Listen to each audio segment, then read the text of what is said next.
Hello students, हमें उम्मीद है कि आप अपने समय का सदुपयोग करते हुए अच्छे से पढ़ाई कर रहे होंगे।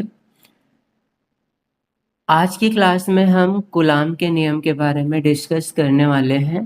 पिछली क्लास तक हमने आवेश को अच्छे से पढ़ लिया था। आवेश क्या है, आवेश में कौन कौन से गुण होते हैं और आवेश को उत्पन्न करने की कुछ विधियों के बारे में भी हमने जाना था। आज हम देखते हैं कि कूलाम का नियम क्या है और इस पर आधारित कुछ न्यूमेरिकल्स को भी सॉल्व करेंगे। यदि आपने अभी तक हमारे चैनल को सब्सक्राइब नहीं किया है तो उसे सब्सक्राइब करके बेल आइकन बटन को ज़रूर दबा लें ताकि हमारी आने वाली क्लासेस आप तक समय पर पहुंचती रहे। तो आइए स्टार्ट करते हैं कूलाम का नियम। हम जानते हैं कि यदि दो आवेश को एक दूसरे से कुछ दूरी पर रख दिया जाए तो एक दूसरे पर वो बल लगाते हैं, या तो आकर्षण बल लगाएंगे या फिर प्रतिकर्षण बल। जैसे हम दो धन आवेश को एक दूसरे से कुछ दूरी पर रखेंगे तो ये प्रतिकर्षण बल लगाएंगे, एक दूसरे को दूर करेंगे। यदि दो ऋण आवेश भी एक दूसरे के पास रख दें तो ये भी एक दूसरे पर प्रतिकर्षण बल लगाएंगे। ये उस पर इधर प्रतिकर्षण बल लगाएगा और ये आवेश इस पर इधर की ओर। अब यदि हम एक धन आवेश और एक ऋण आवेश को पास में रख दें तो ये एक दूसरे को आकर्षित करेंगे एक दूसरे की तरफ, और यदि हम एक ऋण आवेश को एक धन आवेश के पास रख दें तो भी ये एक दूसरे को आकर्षित करेंगे। तो यहाँ पर वैद्युत बल है, पहले वाले केस में प्रतिकर्षण बल है और दूसरे वाले केस में आकर्षण बल है। अब इस बल का मान कितना होता है ये बताया था सबसे पहले कूलाम ने। तो इसके लिए हम दो आवेश लेते हैं जो कि सामान्यतया धन आवेश होंगे। तो मान लेते हैं कि हमारे पास दो आवेश है, एक को हम Q1 मान लेते हैं और दूसरे को Q2।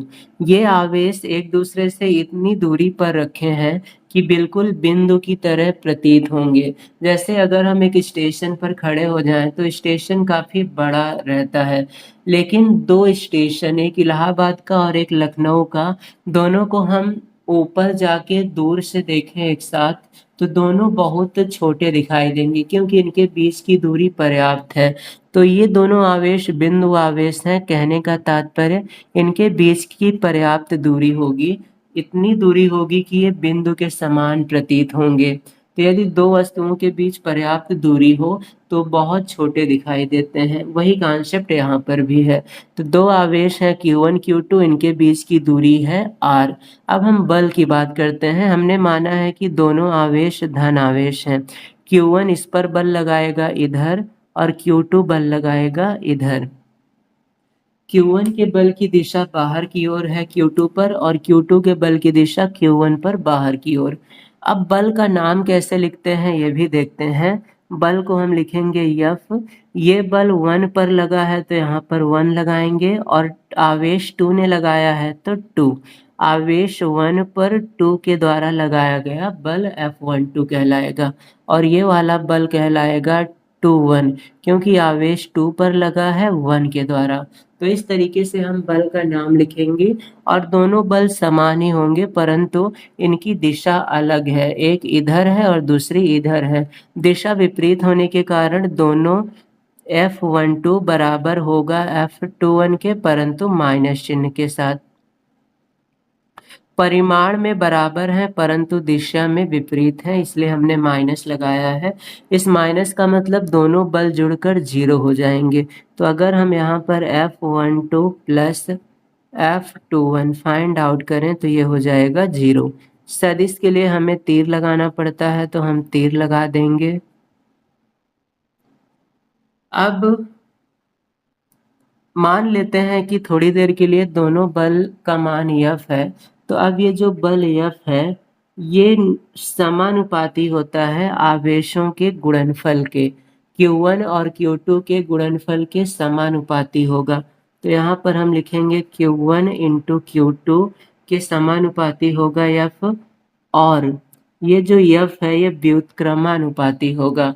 व्युत्क्रमानुपाती मतलब होता है 1/। और ये व्युत्क्रमानुपाती है दूरी के वर्ग के। दूरी हमने r माना है और इसका वर्ग हो जाएगा r स्क्वायर, तो यह व्युत्क्रमानुपाती होगा r स्क्वायर के। Q1 Q2 समानुपाती है f के और r स्क्वायर व्युत्क्रमानुपाती है f के। समानुपाती सामने लिखा जाता है और व्युत्क्रमानुपाती 1/में।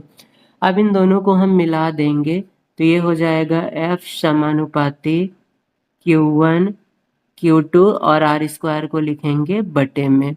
अब इस समानुपात के चिन्ह को हटाएंगे तो हमें एक नियतांक लगाना होगा, तो हम नियतांक लगाते हैं f बराबर के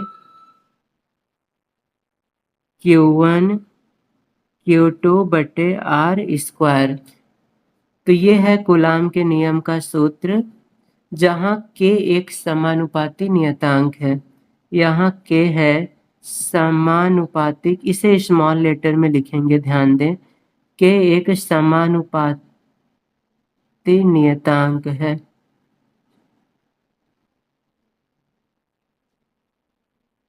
अब इसका मान कितना होगा ये भी हमें ध्यान देना है। तो इसका मान जो है ये आवेशों के बीच के माध्यम पर निर्भर करता है। इस नियतांक का मान आवेशों के बीच में क्या कैसा माध्यम है, वायु है या फिर जल है या फिर कोई अन्य माध्यम है, इस बात पर निर्भर करता है। तो यदि आवेशों के बीच निर्वात या वायु हो, यदि आवेश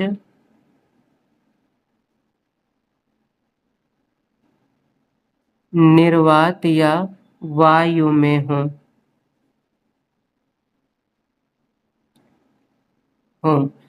तो इस k का मान होता है 1/4πε0 और इसका मान होता है 9 × 10⁹ और इसका मात्रक होगा न्यूटन मीटर स्क्वायर और कूलाम इनवर्स स्क्वायर।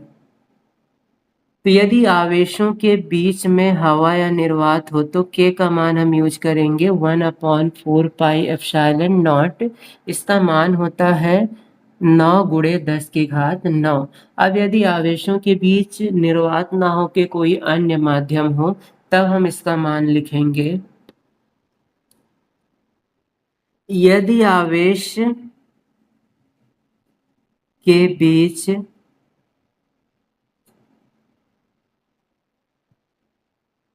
अन्य माध्यम हो, ना तो हवा हो और ना निर्वात हो, कुछ और माध्यम हो, जैसे पानी हो, ईंट की दीवार हो, लोहे की दीवार हो, तब इस k का मान हम लोग लिखेंगे k बराबर 1/4πε0 k। अब इसमें फिर से एक k आ गया है, इसलिए मैंने कहा था इस k को स्मॉल में लिखेंगे और इस k को कैपिटल में। और ये जो k दोबारा आ रहा है ये है माध्यम का परावैद्युतांक, माध्यम का परावैद्युतांक।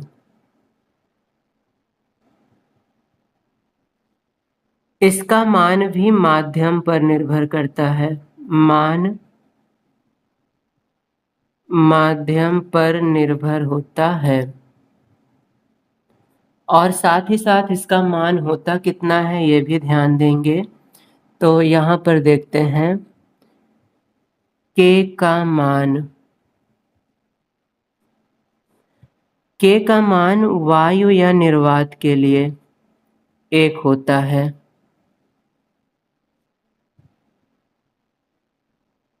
जल के लिए k का मान 80 होता है और धातुओं के लिए भी याद रखें, धातु के लिए k का मान होता है अनंत। तो यहाँ पर हम देख सकते हैं कि k का मान 1 से शुरू होकर अनंत तक होता है, तो इसका मान 1 से अनंत तक होता है, ये बात भी ध्यान रखेंगे। तो ये था कूलाम का नियम। अब इसमें एक नया चीज आया है एप्सिलॉन नॉट। एप्सिलॉन नॉट के बारे में बात करते हैं कि ये है क्या, इसका मान और विमीय सूत्र भी निकालते हैं। वायु या निर्वात के लिए वायु और निर्वात के लिए इस k का मान होगा 1/4 पाई एप्सिलॉन नॉट। तो इस मान को हम रखेंगे तो यह बराबर आ जाएगा 1/4 pi epsilon not Q1 Q2 बटे R स्क्वायर।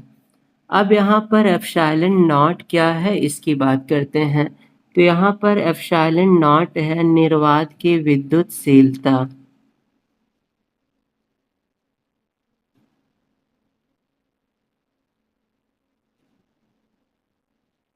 एप्सिलॉन नॉट को कहा जाता है निर्वात की विद्युतशीलता। अब इसका मान कैसे निकाला जाए? तो इसका मान हम निकालते हैं एप्सिलॉन नॉट का मान।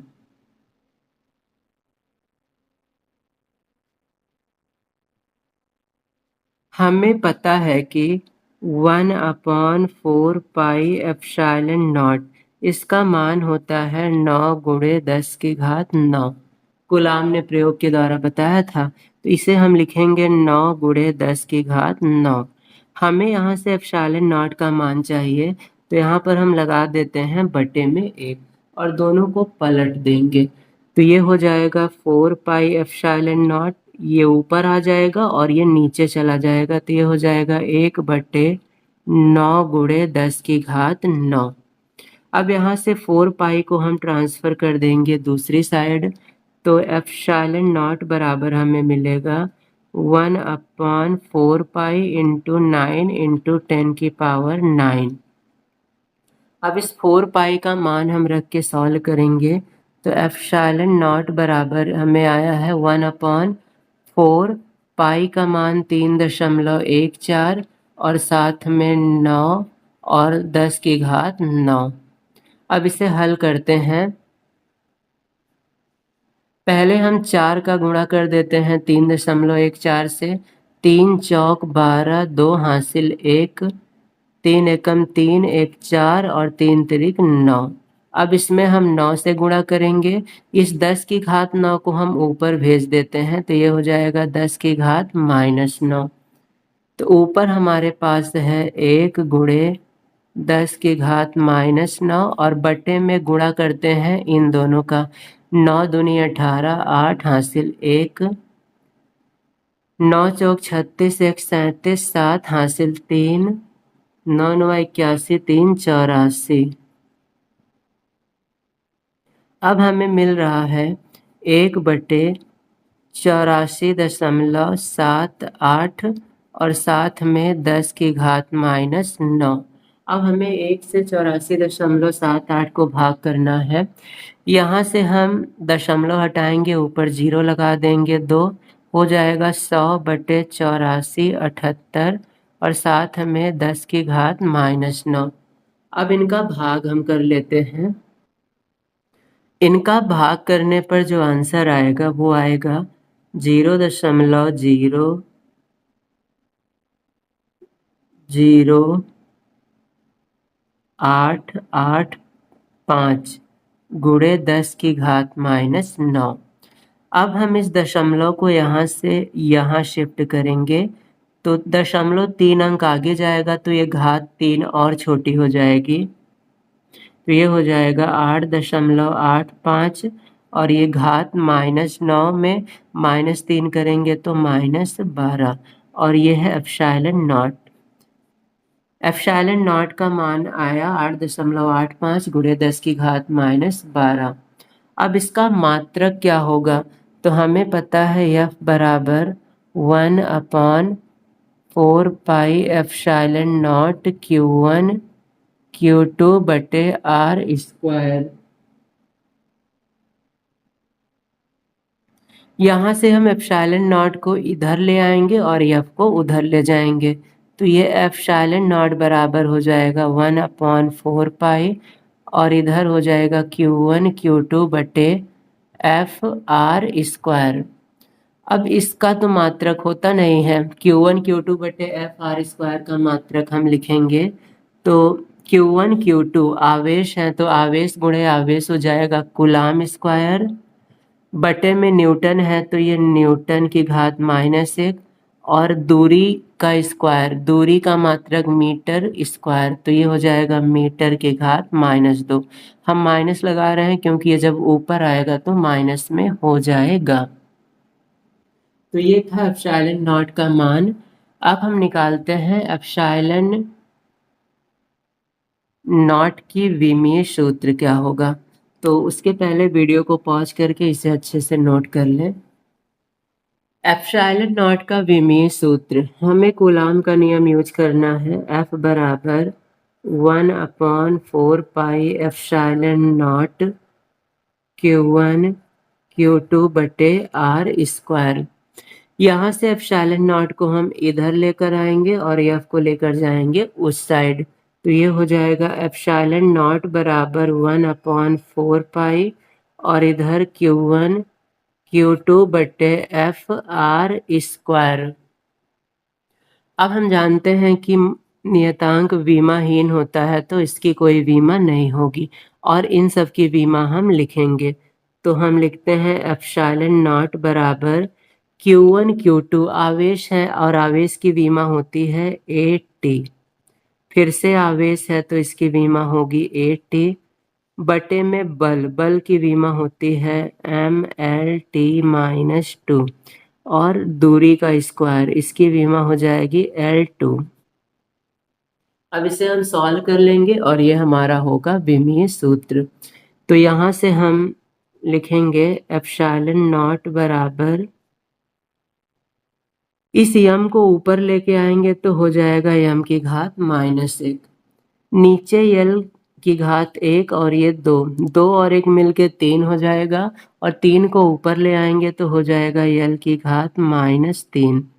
उसके बाद t, ऊपर t की घात 1 और 1 2 है और नीचे है -2, ये -2 ऊपर जाएगा तो +2 हो जाएगा और ये 2 और ये 2 मिलके हो जाएगा 4, t की घात 4 और a की घात 1 और 1 ये मिलके हो जाएगा a की घात 2। तो ये है एप्सिलॉन नॉट का विमीय सूत्र।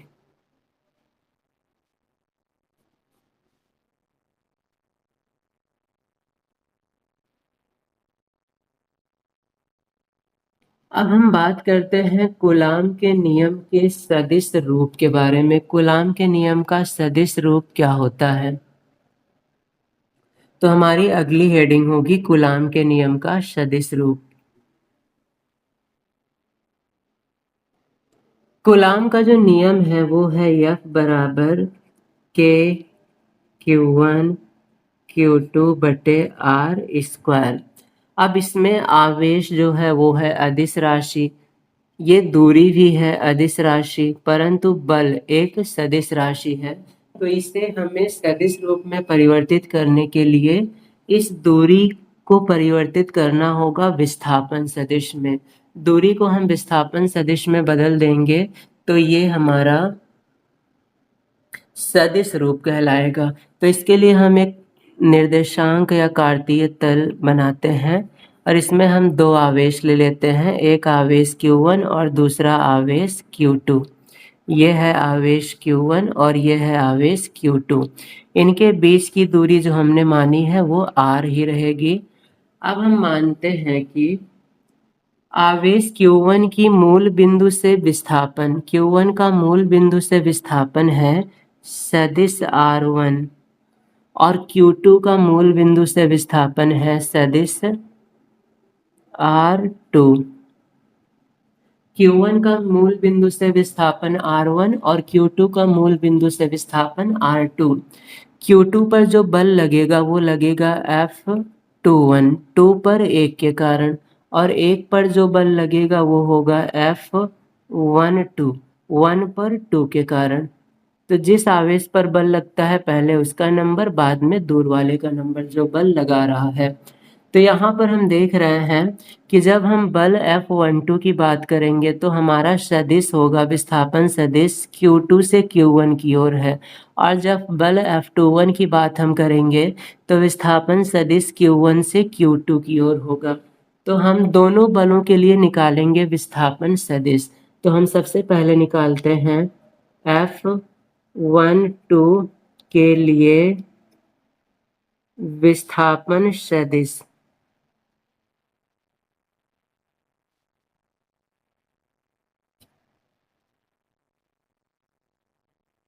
अब F21 की जो दिशा है वो Q2 से Q1 है, तो इसकी दिशा है Q2 से Q1 की ओर। अब विस्थापन सदिश निकालने के लिए हमें जो फॉर्मूला यूज करना पड़ता है, F12 के विस्थापन सदिश को हम निकालेंगे अंतिम विस्थापन माइनस प्रारंभिक विस्थापन से। अंतिम विस्थापन माइनस प्रारंभिक विस्थापन।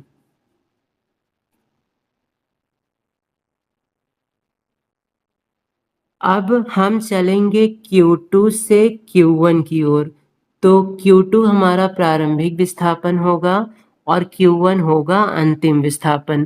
तो अंतिम विस्थापन हम Q1 और प्रारंभिक Q2 का मानेंगे। Q1 का विस्थापन है मूल बिंदु से R1 और Q2 का है मूल बिंदु से R2। हम बात कर रहे हैं बल F12 की। F12 की दिशा है Q2 से Q1। Q2 से Q1 की ओर हम चलेंगे तो Q1 होगा प्रारंभिक और Q2 होगा अंतिम।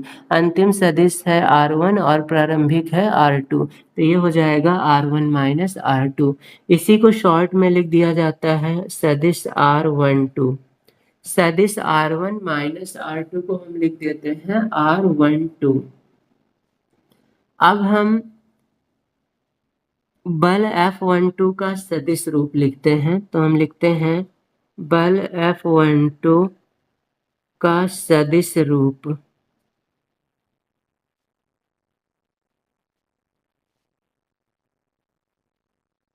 तो यहां से हम लिखेंगे बल F12 बराबर K Q1 Q2 बटे R स्क्वायर।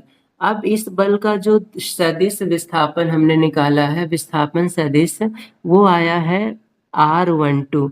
तो यहाँ पर हम लिखेंगे R12, परंतु तीर ना लगाकर हम कैप लगाएंगे, क्योंकि कैप मतलब होता है एकांक सदिश। अगर एकांक सदिश से इसमें गुणा करेंगे तो इसका मान नहीं बदलेगा, परंतु इसमें हम तीर से गुणा करेंगे तो इसका मान बदल जाएगा। तो हमें जब भी सदिश रूप लिखना होगा तो हम एकांक सदिश का उपयोग करते हैं। अब हम जानते हैं कि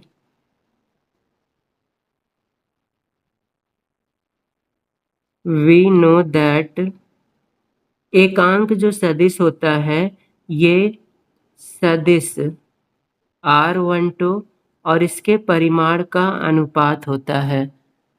कैप बराबर होता है सदिश बटे परिमाण। इसी को हम लिख सकते हैं R12 सदिश और बटे मॉड R12 सदिश। तो मॉड के अंदर परिमाण को लिखा जाता है। तो इस तरीके से R कैप का मान ये है और ये है। परिमाण R भी लिखा जा सकता है, मॉड R12 कैप भी लिखा जा सकता है।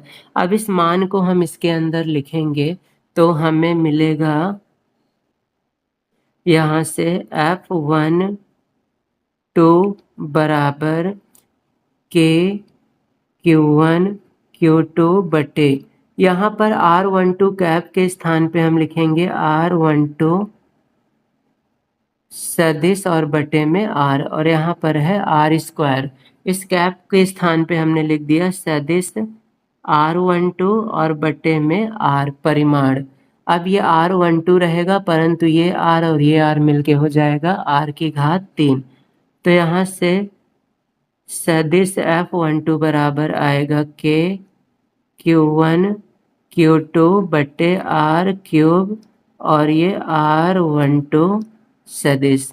तो ये वाला रूप भी सही है और दूसरा वाला रूप भी सही था, ये भी सदिश रूप ही कहलाएगा और ये भी एक सदिश रूप है। दोनों ही सही हैं, जो भी हम लिखना चाहें लिख सकते हैं। तो ये हमने लिखा बल F12 के लिए। अब आपको F21 के लिए लिखकर दिखाना होगा। तो एक मैंने कर दिया है, एक आप खुद से करेंगे। F21 का जो विस्थापन सदिश होगा वो R2 माइनस R1 और इधर R21 हो जाएगा, और जहाँ जहाँ 1 2 है वो सब बदल जाएगा 2 1 में। तो ये था कूलाम के नियम का सदिश रूप। अब हम एक दो न्यूमेरिकल सॉल्व कर लेते हैं ताकि थोड़ा सा आइडिया हमें न्यूमेरिकल का सॉल्व करने का भी होना चाहिए। दिया है कि दो इलेक्ट्रॉन एक दूसरे से 10 सेंटीमीटर की दूरी पर स्थित हैं। तो ये है हमारा पहला इलेक्ट्रॉन और ये है दूसरा इलेक्ट्रॉन। इनके बीच की दूरी है r का मान 10 सेंटीमीटर। इलेक्ट्रॉन का आवेश होता है 1.6 गुणे 10 की घात माइनस 19 कूलाम।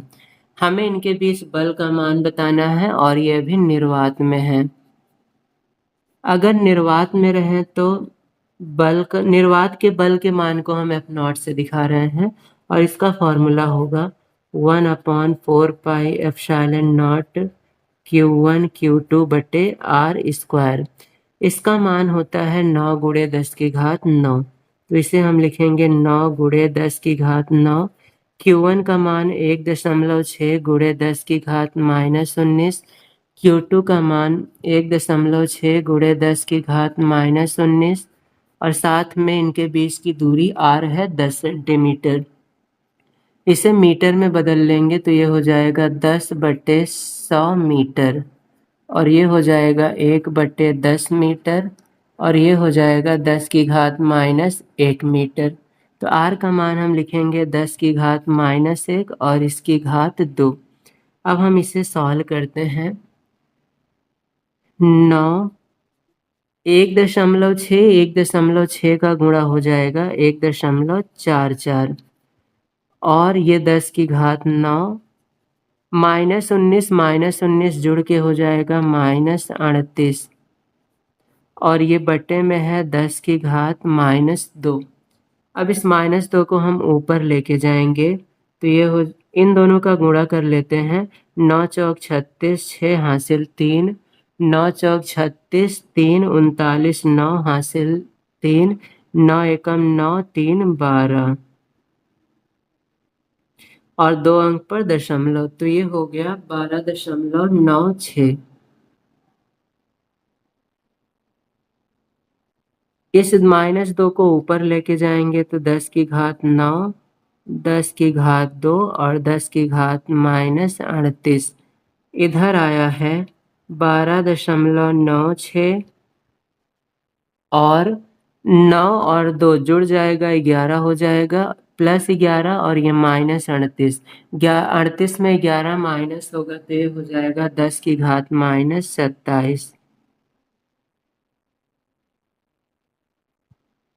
तो यहाँ से निर्वात में बल का मान आ गया है 12.96 गुणे 10 की घात -27 न्यूटन।